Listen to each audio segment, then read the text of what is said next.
Regarde Carlos Sainz et Carlos Sainz Jr. s'affronter sur terre dans des mini-buggy.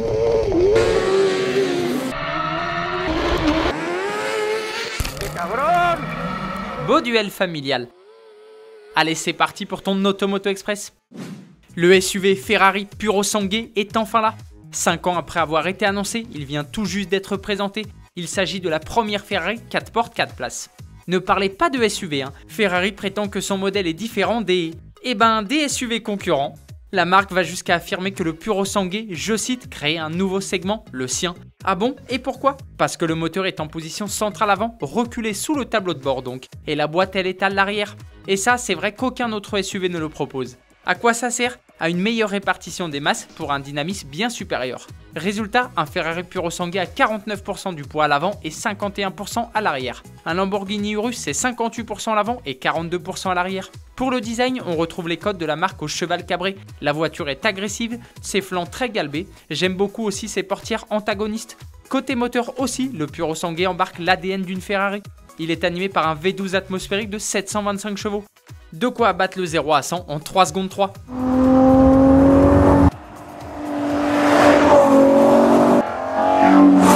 Comment trouves-tu ce Ferrari Purosangue? Et maintenant que tu en sais plus, le considères-tu comme une vraie Ferrari? J'attends ta réponse dans les commentaires.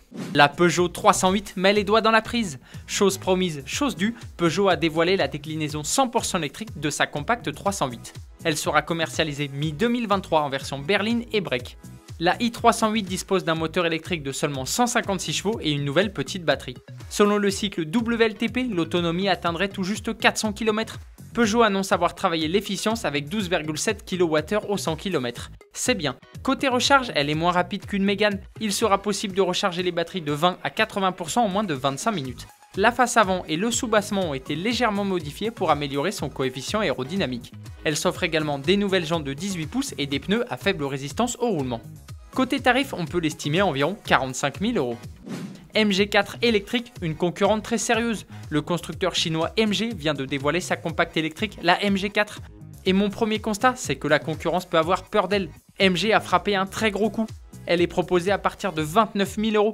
Un tarif beaucoup moins élevé que celui demandé pour la Renault Mégane E-Tech ou encore la Volkswagen ID.3. Bon, après, cette dernière est plus puissante et elle possède une bien meilleure autonomie.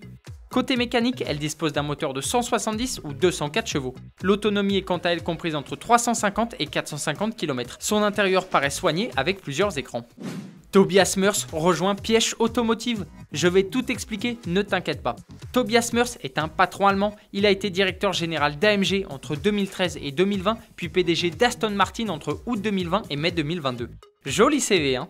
Il va maintenant travailler pour Piëch Automotive en tant que PDG et directeur de la technique. Piëch Automotive, c'est quoi? C'est un constructeur de voitures électriques suisse fondé par Anton Piëch. Anton Piëch est le fils de Ferdinand Piëch, ancien président du directoire du groupe Volkswagen et le petit-fils de Ferdinand Porsche, fondateur de Porsche et de Volkswagen. Sacré arbre généalogique, hein? Avec cette nouvelle recrue, la firme suisse espère lancer d'ici 2024 la marque 0. Avant de se quitter, c'est le moment de revenir sur la question d'hier. Elle portait sur la toute nouvelle Pagani Utopia. Et il y a deux camps dans les coms. D'un côté, ceux qui trouvent cette Utopia géniale, magnifique et incroyable, et de l'autre côté, ceux qui sont déçus. Et vous êtes assez nombreux à être déçus par cette voiture à cause de son design jugé bien trop proche de la Pagani Huayra. Automoto Express, c'est terminé pour aujourd'hui. On se retrouve demain même heure. Bonne soirée, allez ciao!